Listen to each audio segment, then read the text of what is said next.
Good morning, students. Today we are going to start our new chapter, three-dimensional geometry. The beginning of this chapter, exercise 1, is very simple exercise, and the whole exercise is based upon the chapter vectors. We have done in the vectors, if you remember, like if I take my three-dimensional rectangular system. Okay, so if I say let it be x-axis, y-axis, and this is our z-axis, and if I'm taking any point P here with the coordinates x, y, z, this is the origin 0 comma 0 comma 0. Okay, and then if I say P is the point, then OP will be the vector from O to P. So if I say this is the OP vector, okay, and OP vector, if I say it is making an angle alpha with x-axis and it is making an angle beta definitely in the anti-clockwise direction. Okay, so this is alpha and this is beta, and it is making an angle gamma with z-axis. These three angles are there. So it can be, if I am saying here this is the OP vector, and OP vector I can say it is representing the line L also, and this line how we are getting, we are just connecting, or we are just getting this line by joining 2 points. What are the 2 points? The first point is O, which is the origin, second point is P. So OP vector is basically representing the line segment also joining 2 points O and P. Okay, so here remember, every vector is representing the line segment joining the 2 points, where initial point will be the point from where the vector originates and the second point will be the terminal point. Okay, so this line segment L, if I say this is the line segment L, so it is passing through the 2 points O and P, so it is representing OP vector. Okay, now this line L, in other words, if I say this line L is making the angles, so L is making the angle alpha, beta and gamma with x-axis, y-axis and z-axis. If this line L is making the angles, right? Now from the vector I have shifted to the line. Okay, so if this line L is making the angles alpha, beta, gamma with x-axis, y-axis and z-axis, then as we know, cos alpha, cos beta, cos gamma are the direction cosines of this OP vector. So now we will say it means cos alpha, cos beta and cos gamma. These are now the direction cosines of line segment L. Okay, so now these are the direction cosines of the line L directed from O to P, we can say. Okay, these are the direction cosines. And how we represent the direction cosines? The direction cosines are given by L, M and N. So LMN, as we know in our vector algebra chapter also, we said cos alpha, cos beta, cos gamma are the direction cosines of the vector OP, right, where O is the origin and P is any point in our rectangular system. Similarly here, now L is the line directed from O to P, then cos alpha, cos beta, cos gamma means LMN are the direction cosines. Okay, and I am rewriting here, so L is mean cos alpha, M is equals to cos beta and N is equals to cos gamma. We know the result, L square plus M square plus N square, this is always equal to 1. Okay, L square plus M square plus N square will always be equal to 1. Remember this thing. Now if I just reverse the direction of L from O to P, it is not. Now if I say the direction of L line is from P to O, then what will happen? Then the direction angles means they will get replaced. If it is from O to P, instead of from O to P, if it is from P to O, then the direction angles will change. Okay, so if direction of L reversed, then the angles will change, and what angles we will get? It will be pi minus alpha then pi minus beta and pi minus gamma. These will be the direction angles. And if pi minus alpha, pi minus beta, pi minus gamma are the direction angles, then definitely direction cosines will also change. So for the line when it is directed from, so for the line L which is directed from P to O, that is PO vector, right, given by PO vector, then the direction cosines L will be equals to cos of pi minus alpha, that is minus cos alpha, because in second quadrant cos is negative. M will be equals to cos of pi minus beta, so we are getting minus cos beta. N will be equals to cos of pi minus gamma, that is minus cos gamma. So result here also same result will be there, L square plus M square plus N square equals to 1. Okay, so remember for any line L we will always have two set of direction cosines, cos alpha, cos beta, cos gamma. Okay, and minus cos alpha, minus cos beta and minus cos gamma. So this there will be always both the signs. Okay, so cos alpha, cos beta, cos gamma, minus cos alpha, minus cos beta, minus cos gamma. These are the direction cosines, right? Now if the next thing that we will discuss here, direction ratios. Now what are the direction ratios? Direction ratios, you know, they are also called direction numbers. Okay, direction ratios are also known as direction numbers. Few authors call them as direction numbers. Now what are the direction numbers?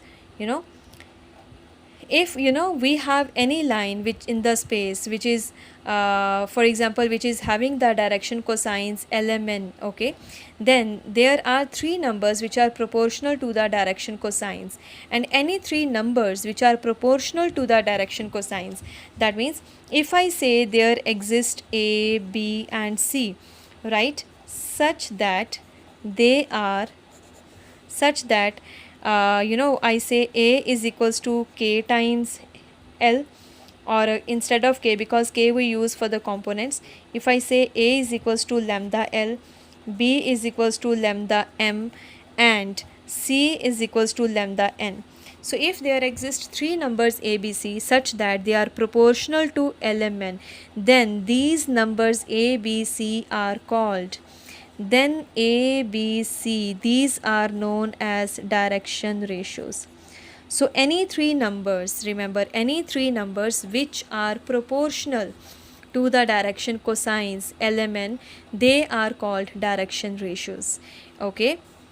So from here I can say if A is equals to lambda L, B is lambda M, C is lambda N, that means L upon A, M upon B equals to N upon C, all will be equals to lambda, right? So from here I can say, you know, we have the relation also. What is the relation? L square plus M square plus N square equals to 1. So from here I am getting L is equals to, what is L?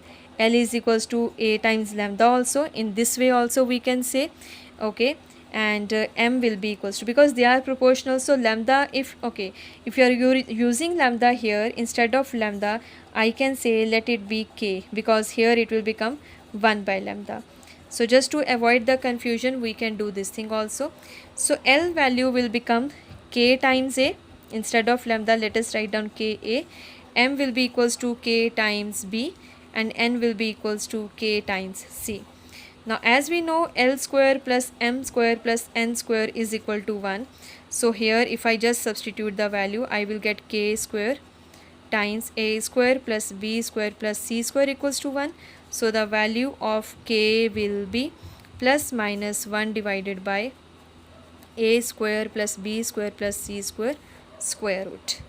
So this will be the value of K. What is this K? K is the constant only. What is constant? Constant of proportionality only, because L, M, N are proportional to A, B, C. Okay, and with the help of this only, if I just substitute the value of K everywhere, I am getting the values of direction cosines L, M and N only. Okay, so what we are doing, if I just put the value of K here in this equation, where L is equals to K times A, m is equals to k times b, n equals to k times c. If I substitute the value of k here, I am getting the values, or I am getting the direction cosines in terms of direction ratios.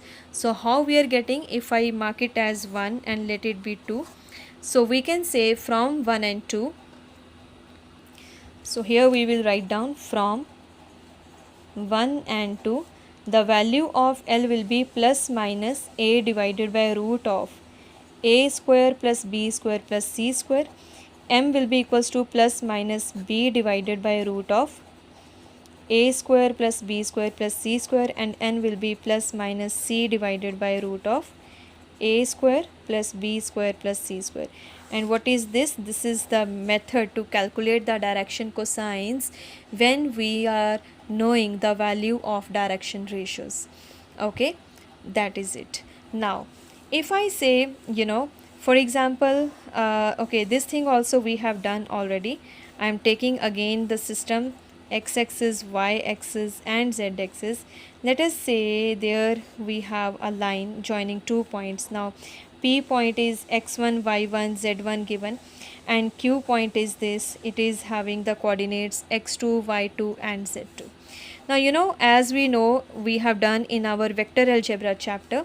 So position vector of P will be OP vector, and position vector of Q will be OQ vector. Okay, this will be OP vector, OQ vector, and we know how to write down the vector joining 2 points. Okay, so then PQ vector is equals to what? x2 minus x1 I cap. That means actually it is OQ vector minus OP vector, right?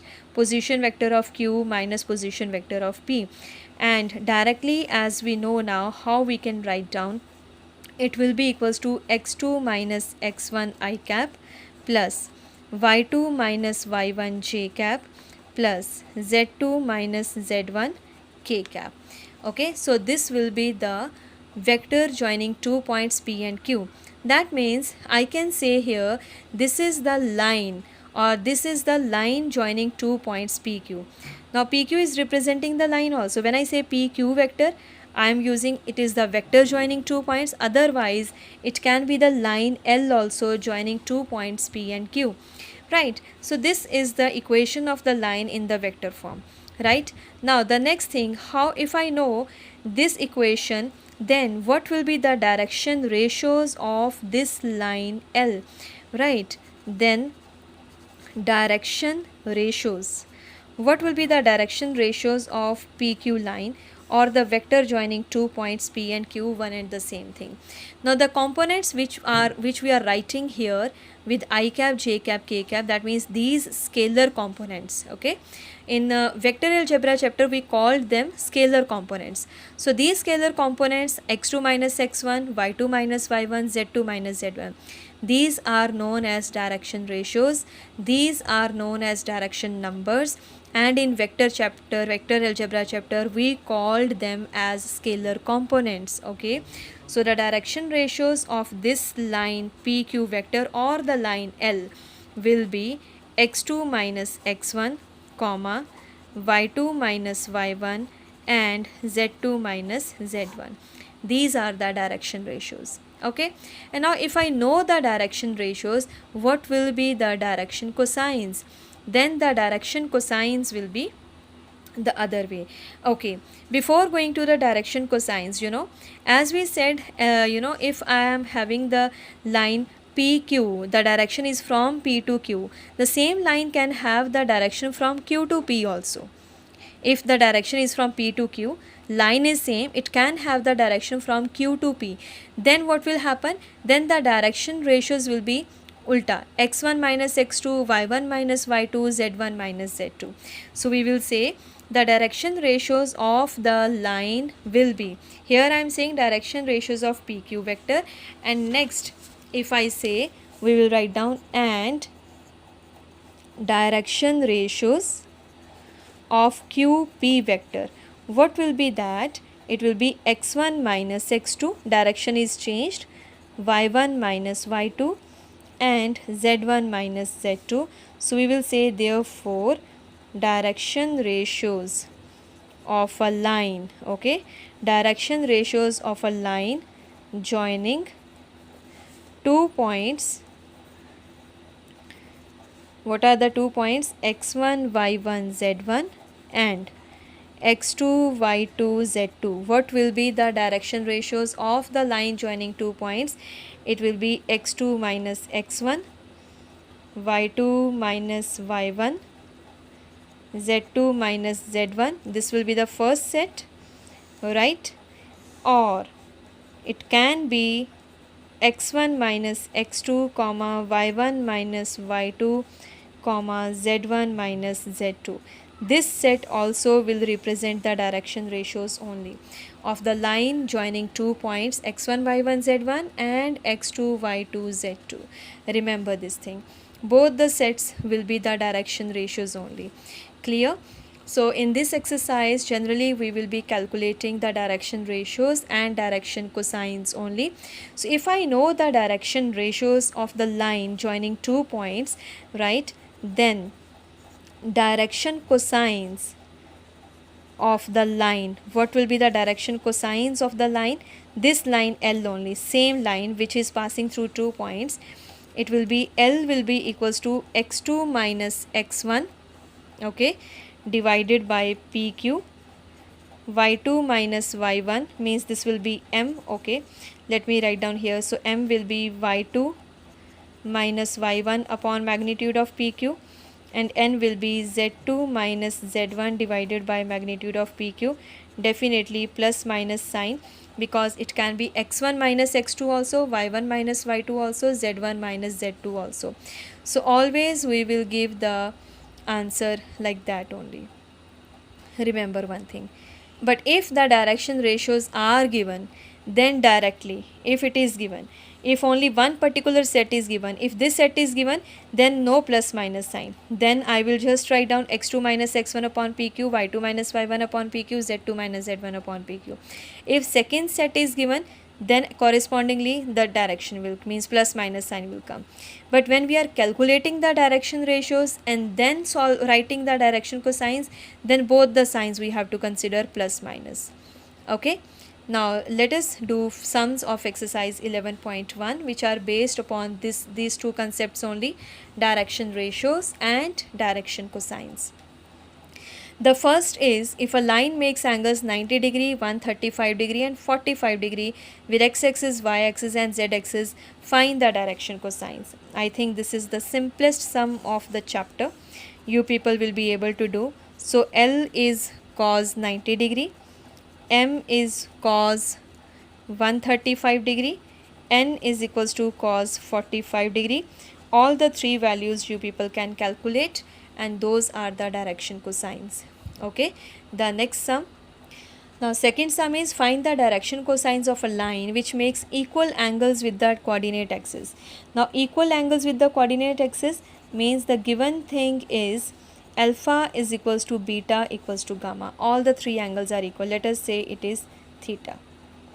Okay, so it implies that is cos alpha is equals to cos beta equals to cos gamma, that is cos theta only, right?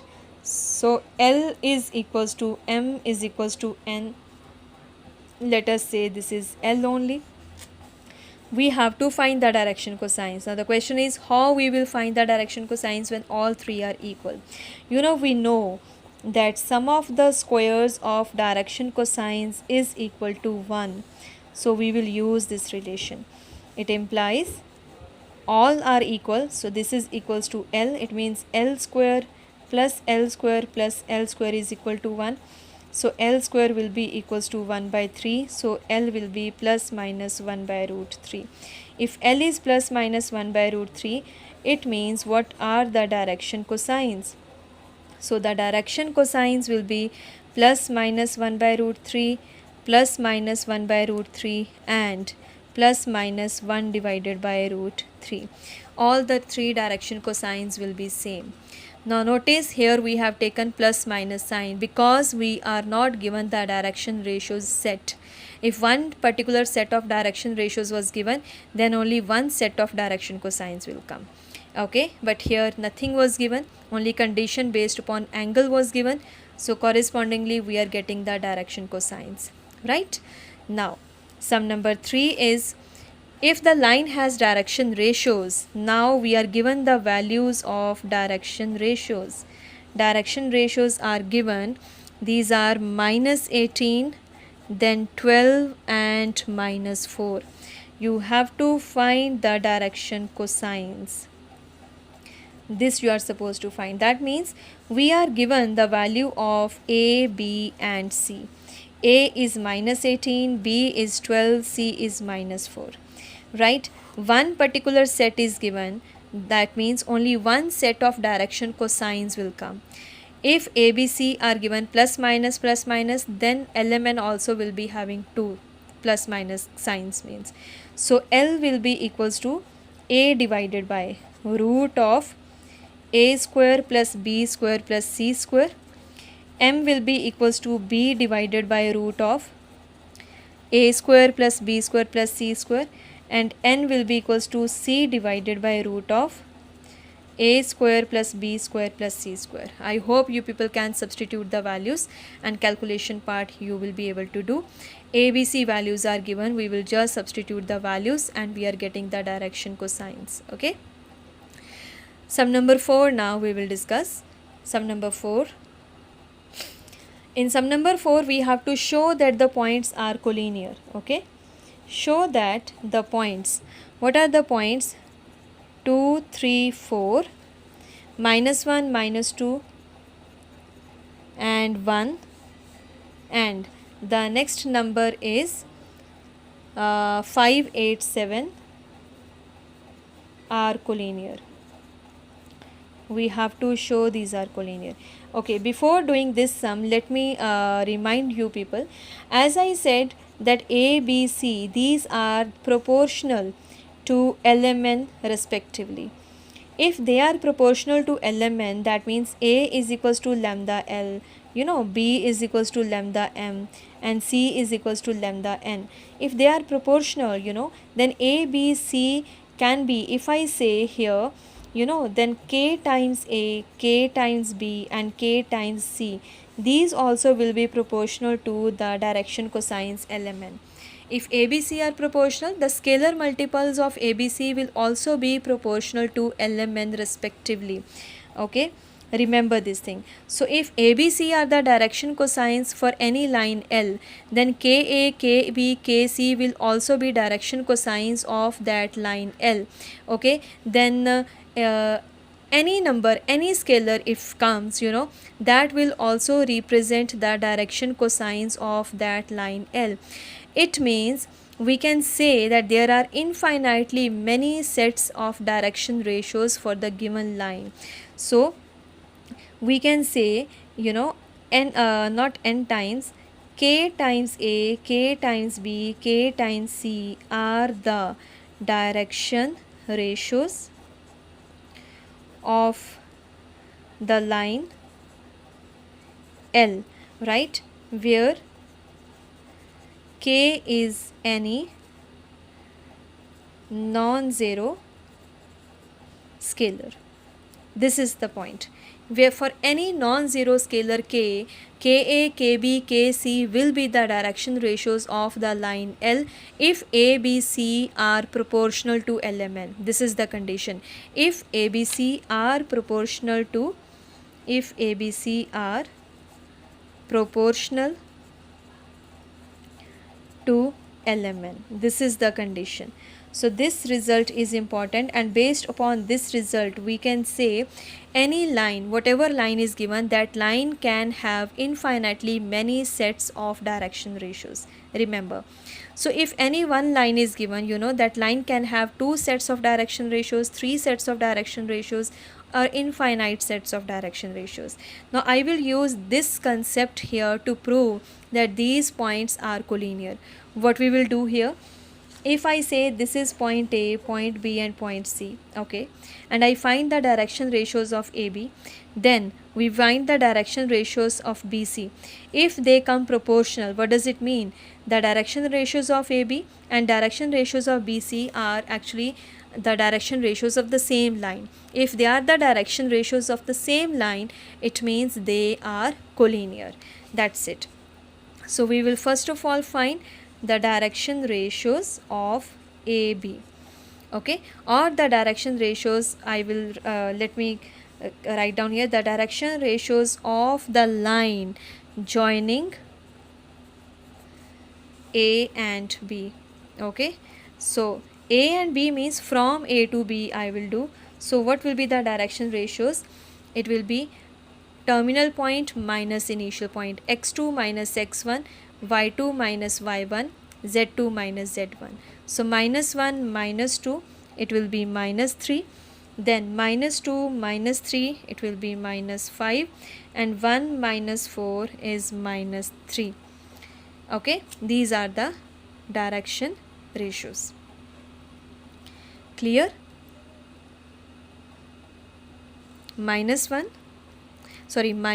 3 and then minus 5 and minus 3. Okay, now we will find the direction ratios of line joining B and C. When I say B and C, C will be the terminal point, B will be the initial point. So 5 minus minus 1, this will be 6. Then 8 minus minus 2, so it will become 10. And 7 minus 1, this is 6. So minus 3 into minus 2 is 6, minus 5 into minus 2 is 10, minus 3 into minus 2 is 6. So what we are observing here, we are saying as direction ratios of AB and BC are proportional. Okay, hence what we will say, AB is parallel to BC, but point B is common to both. So ABC are collinear. That means they are not the different lines, but they are lying on the same line. So ABC points are collinear. This is what we will prove. The same way, we have done in class 11. If ABC are the points, we calculated the slope of AB, then the slope of BC. If they are exactly same, first we say AB is parallel to BC, but if B is the common point between both the lines, it means the lines are not different, but the points are collinear points only. The same method here, there we calculated slope, here we are calculating the direction ratios. That's it. So if direction ratios come proportional, it means the points are collinear. Okay, now the last sum number 5, you have to find the direction ratios of the sides of the triangle whose vertices are given. Now this sum number 5 I am leaving for you people. Okay, what will you do? I will just give you the hint of sum number 5. You are given the vertices of the triangle. So if this is the triangle ABC, okay, the vertices are given for A, B and C. You have to find the direction cosines of the sides. So first of all, you will find AB vector, or the vector or the line joining AB, or line beneath we will say the direction ratios. Okay, so we will use here the word direction ratios. We will find direction ratios of the line joining AB. Then let me write down one thing, direction ratios of the line joining AB. Similarly, direction ratios of the line joining BC and direction ratios of the line joining CA. Direction ratios are done, that means ABC are calculated. Then you will find LMN. Okay, as we have already done sum number 3 we have done, and one when I explained the concept of this line joining 2 points, then also we have discussed, right? So here the line joining 2 points, how we write down direction ratios, and if we know the direction ratios, right, we can calculate the direction cosines also like this way. So this method we will apply in sum number 5. So that's it for this exercise. This exercise is completely based upon vector algebra concept. Okay, vector joining 2 points, direction ratios and direction cosines. So I hope you will be able to do this exercise. Okay, thank you students.